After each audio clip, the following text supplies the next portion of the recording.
Lock every door. It's a rule I've lived by for years. I've been too afraid to post about it, since it only brings back the horrifying memories of that night. Never before in my life had I been so close to death. It's hard for me to put in words how terrified I've become over the years. It doesn't matter that I left the town and everyone behind.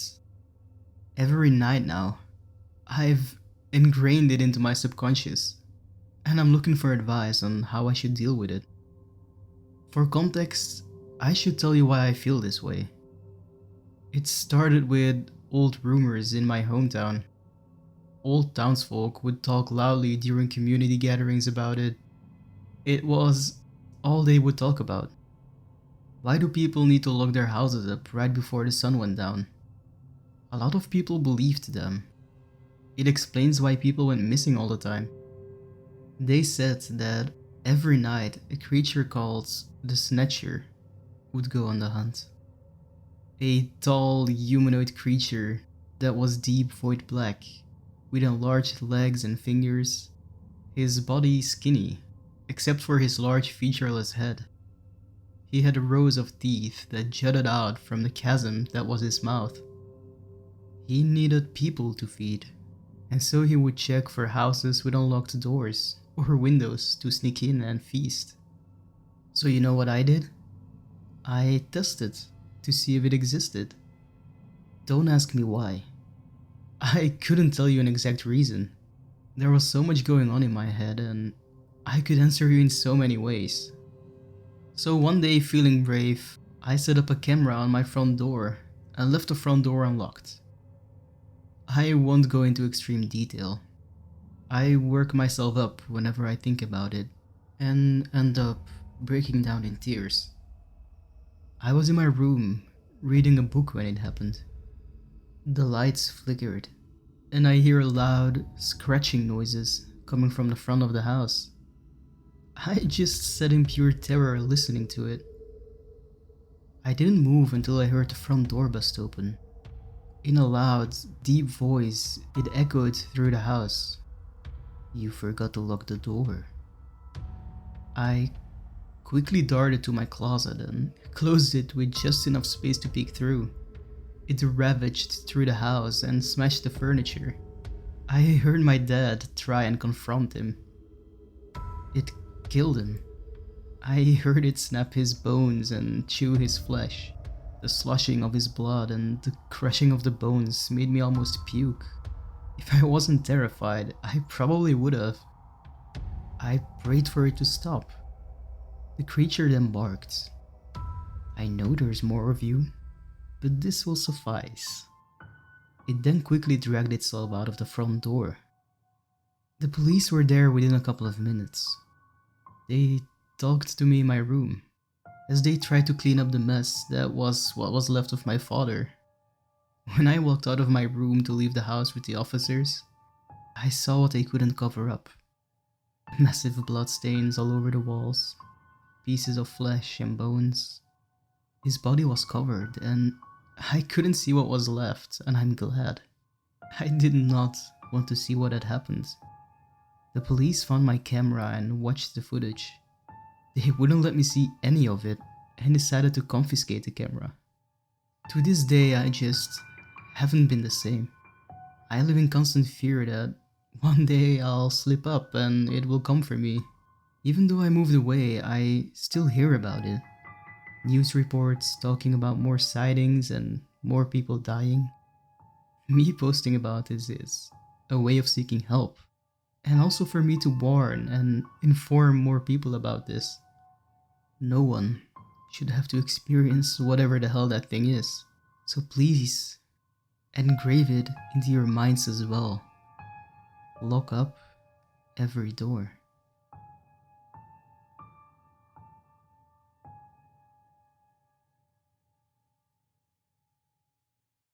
Fear is almost poetic in a way. Since I was little, I had always had that weird feeling in the back of my mind, as if I was being watched. Someone was peering around the corner at me.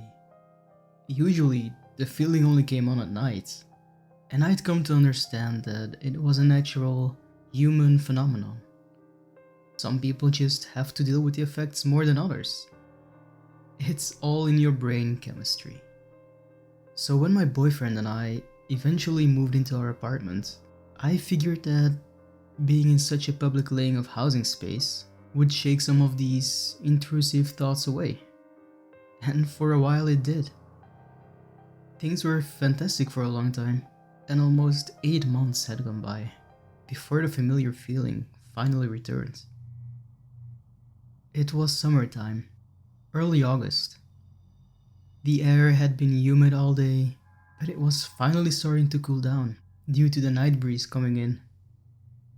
I had the kitchen, bedroom, and one of our living room windows open for a nice cross breeze. My boyfriend had a closing shift at his job, so he wouldn't be home for another hour or two. Usually, I didn't have any issues being here alone. I never minded. Tonight, however, felt different. Something felt off, and I couldn't place what it could be. My anxiety got the best of me, so I tried to put on some upbeat music to sway my thoughts. I scrolled my phone for a few minutes until I found a decent playlist to listen to, turned my speaker on, low volume, so it wouldn't disturb any of my neighbors, and decided to doodle for a bit. About half an hour went by when I realized I was getting fairly hungry. I'd neglected to make anything for myself earlier. I had planned on eating dinner with my boyfriends before he was called into his last-minute shift. I trekked into the kitchen and started the process of preparing French toast and sausages. I had always been a fan of breakfast for dinner. I was finishing up my late meal when the creeped out feeling flooded my body quicker than it's ever come on before. I froze. I had been eating on my couch and something in my mind was telling me that I needed to stand up and turn around. Turn towards the window. I bolted up from my spot on the couch, moving towards the bedroom. We live on the ground floor, so having that feeling of severe anxiety made me immediately want to get up, shut, and lock all the windows. I closed and locked the bedroom window, and hurried out to the kitchen to do the same. Walking back past the front door to the living room, I double-checked that as well, to be sure it was locked. I crept over to the living room window, the last open window in the apartment. For some reason, my heart was pounding. I closed and locked that window successfully, and the wave of relief started to wash over my whole body. I moved back to the couch and flicked on the AC, knowing it would start to get hot in the apartment without any of those windows open. It couldn't have been 30 seconds after I'd sat back down. The banging started. Loud, rhythmic, slamming on the window that I had just slid shut and locked. My breathing stopped instantly, and I held my breath, unsure how at the time to work my lungs, muscles, or thoughts. I stared, horrified, at the open crack in the curtain, which allowed whatever was out there to see me, although I could not see it. Silence. Nothing. I refused to move, refused to take my eyes off that small crack of space. Would the police do anything? Would they even find anyone outside? Would they or my boyfriend even believe me? Questions circled my mind as I stared ahead. I turned my head to reach my phone, and the banging immediately started again. More rapidly this time. I was on the verge of hyperventilating now. Not knowing what to do, but knowing I needed help. I grabbed my phone as the rapping continued on the glass of the window pane, repeatedly as I looked away. Tears were flowing down my face as I called 911, quickly putting the call on speakerphone so I could hear the dispatch officer as I texted my boyfriends to warn him of the situation. Someone or something outside our apartment window. Be careful coming home. Police coming soon to check. Love you. And took my phone off speaker as the dispatcher answered the call. He asked me what my emergency was and I had told him what was going on. He seemed highly concerned and told me to stay where I was unless someone came into my apartment.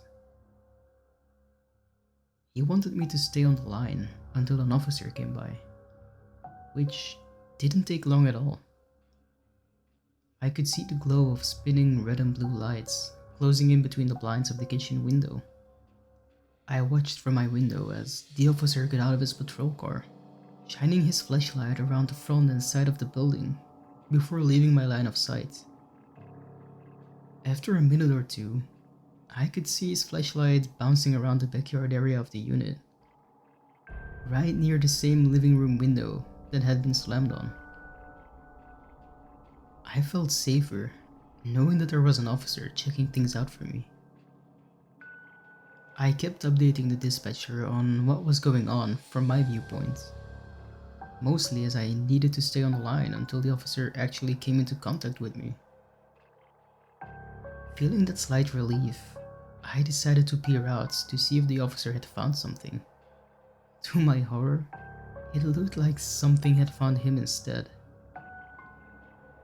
From my window, I couldn't tell if the officer was alive. I could see him on the ground, crumpled up into a tight, fetal position. It was hard to make out much of him, but I could see a figure standing over him. The officer's flashlight was angled in such a way that I was able to see the thing's face. Angular, contorted, furious. Its eyes were black, deep, hollow holes. It was smiling, I think, and staring right back at me. It took everything inside my soul not to scream, but the dispatcher was still on the line. As my surroundings came back into focus, hearing him frantically speak through the phone line brought me back to reality. I janked the curtain shut and went to the bedroom, which had the easiest escape window. I tried to comfort my cats, who were both very spooked at this point.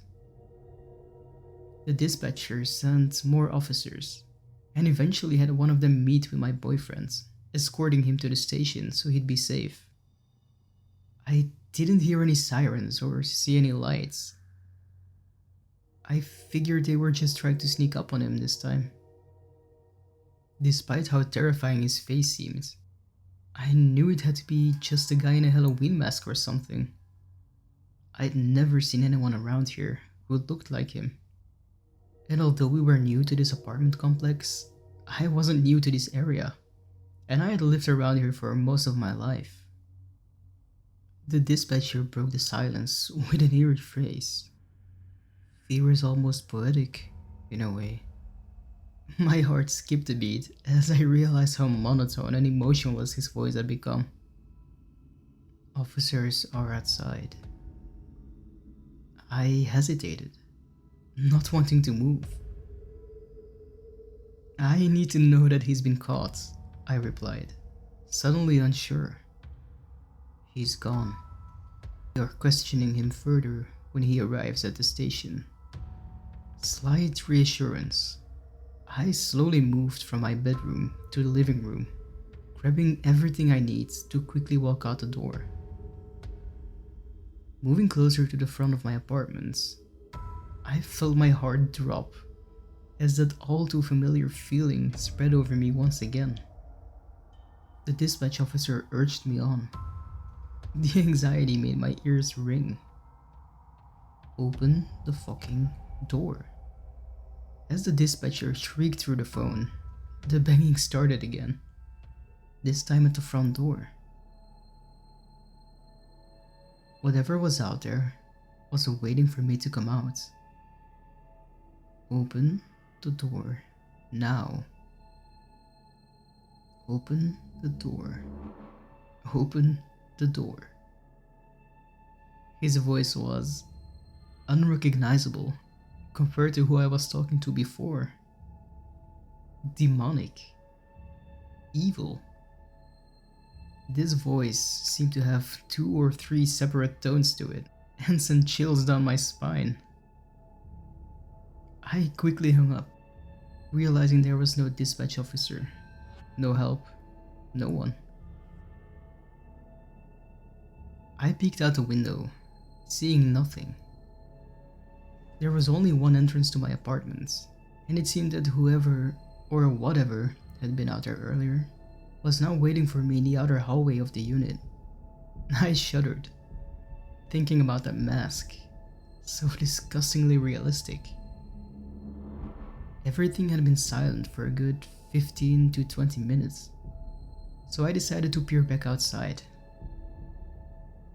Panic struck my thoughts as I saw my boyfriend walking around the corner. I suddenly realized, if only part or none of the dispatch conversation was real, he wouldn't be with any officers. He wouldn't be safe. My heart pounded as I tried to call him. I didn't want to distract him from keeping his guard up, but he also needed to know that something was seriously wrong. He didn't answer. If I hadn't been focused on the creepy dispatch conversation, I would have realized that he hadn't yet seen any of my texts.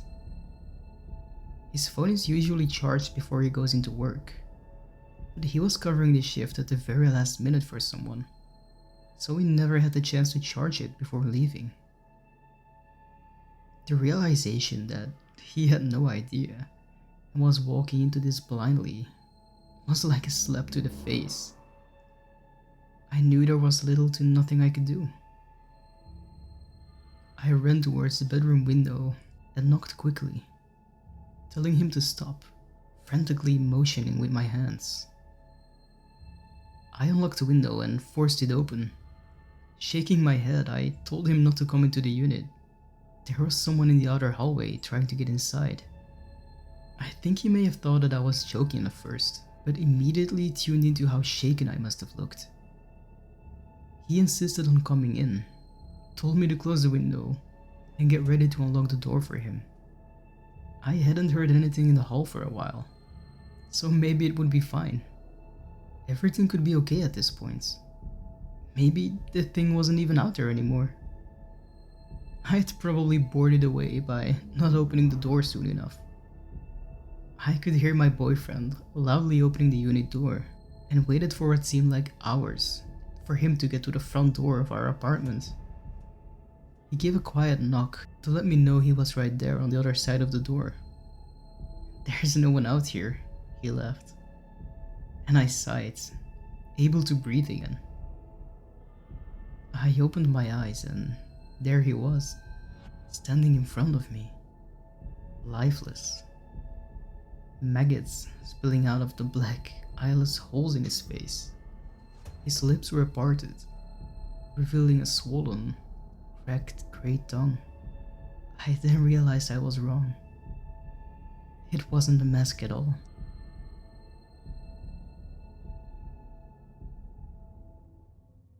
My life has been a mess lately.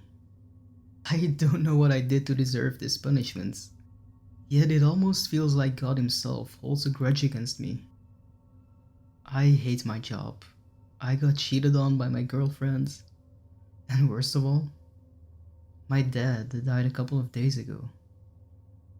They often say that you don't realize what you have until it's gone, and let me assure you, they are right. I didn't have the best relationship with my old man, but giving him a proper burial was the least I could do for him.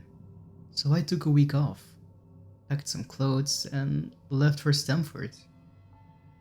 Usually, I visit around Christmas or on my dad's birthday. It always bothered me how depressing this place looks during winter. However, fall is my favorite season, and the woods enclosing Stamford have this gorgeous orange color around this time of year. My dad was a musician, and a good one to be honest. Our passion for music is the one thing we had in common. The difference being that he actually pursued his dreams and divorced my mom so he could move to this calm little village to compose music.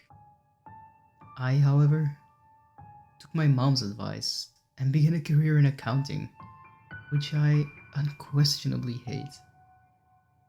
It's strange how I spend a lot of time alone but only truly feel at peace when surrounded by nature. There is something about the rustling of leaves that seems to calm me. It's one of the reasons I love my dad's old cabin. It looks like it comes straight out of a horror movie, but the energy of this place eases my mind. If it wasn't for the prospect of organizing my dad's funeral, I might have actually enjoyed this trip.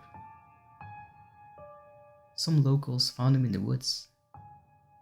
Apparently, he had already been dead for over a week, and if it wasn't for the couple's Labrador following the scent of my father's decaying body, I doubt anyone would have found him.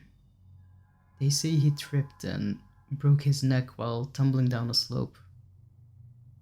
I don't know the details, and honestly, I don't want to.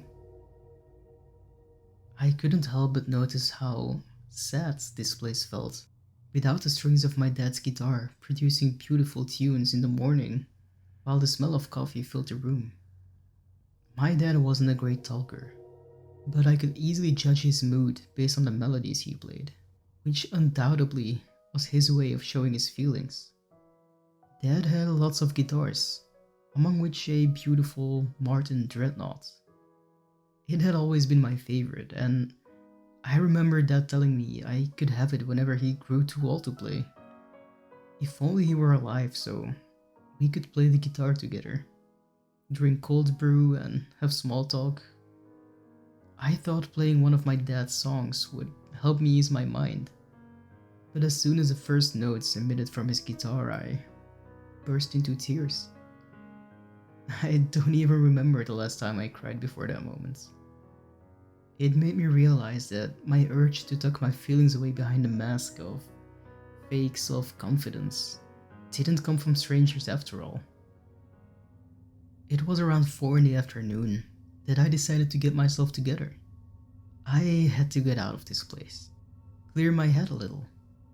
There is this hiking trail that my dad and I used to walk back when I was a kid, and at this point, it felt like the perfect little escape. I forgot how fast it gets dark in this place, and after checking my watch, I realized I had already been walking for over an hour, meaning that I probably wouldn't make it back before sunset, unless I took a shortcut. It occurred to me that this was the same shortcut where my dad tripped and lost his life, and I figured I'd rather be home after dark than be confronted with that part of the woods. It felt like a cancer to me, to be avoided at all times. The thing about being alone in a forest is that you immediately become aware of your surroundings. It's like a hidden animal instinct preparing you for any upcoming danger. I'm sure you all know the feeling I'm trying to describe.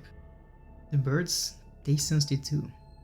Their cheerful little chirps turned into absolute silence as I felt the energy around me shift.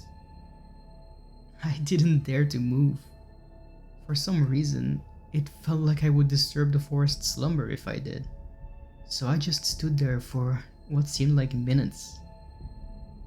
It was the sound of leaves crunching under the pressure of footsteps that eventually gave me enough courage to turn around and face its source.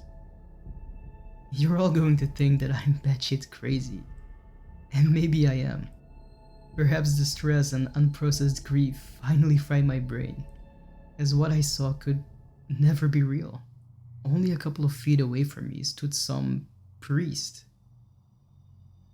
His clothes were worn and covered in dirt. His face seemed pale with black veins crawling up from his neck. The most disturbing thing about him was the fact that he didn't have any eyes. 2 dark holes stared directly at me. He had a mouth filled with sharp, almost needle-like teeth. I would have fainted right there and then. but the adrenaline prevented me from collapsing. Instead, I started running as fast as I could. I don't know how long I ran, but the last thing I remember before fainting is, you guessed it, dripping. It's ironic, isn't it? Dying in the same woods where my father lost his life. I didn't die, however. Instead, I woke up with a massive headache. Upon touching my head, I immediately felt a warm, sticky liquid on my fingertips. I was bleeding. What I couldn't feel, however, was the lower part of my body. At this point, I started to panic while frantically scanning the forest. That fucking priest was still staring at me, smiling. The only thing left for me was to embrace my imminent death. I closed my eyes and, for some reason, reflected on the past couple of months. I had been a dick, not only to my mom but also my ex. No wonder she cheated on me. I barely gave her any attention because I got so caught up in my own miserable life. I am such a failure. I hadn't realized how close the priest had gotten, but his rotten stench roughly gave his position away. He was even more terrifying than I first thought.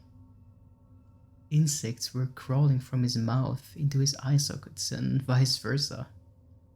The sharp sound of grinding teeth penetrated the otherwise quiet forest, and I swear I could hear the reeking, foul priest reciting a prayer.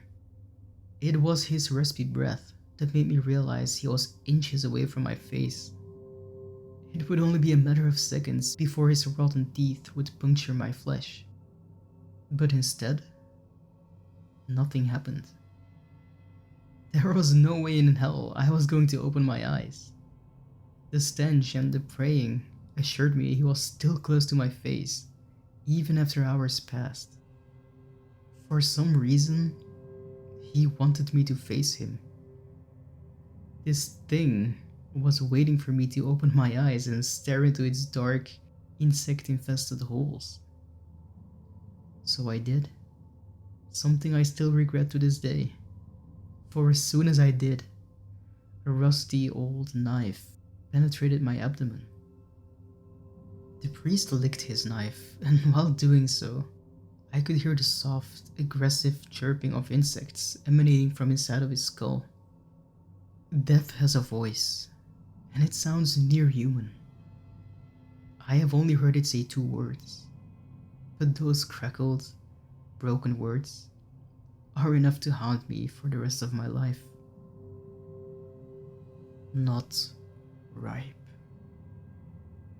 As soon as those words left the priest's lips, one of his insects, a gnat, left his mouth and wriggled its way through my nose.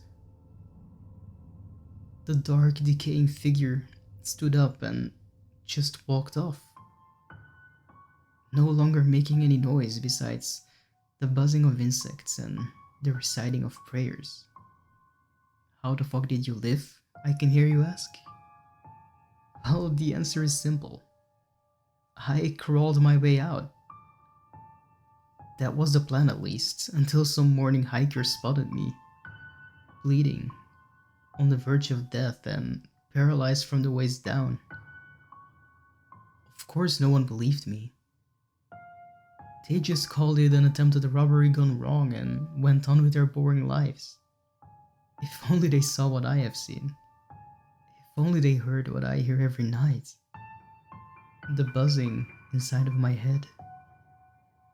This fucking priest planted some sort of insect in my head, and I can feel it clouding my mind. There is no fucking way my dad tripped. I will find the priest in Stamford's woods. I will set this right. For you, Dad.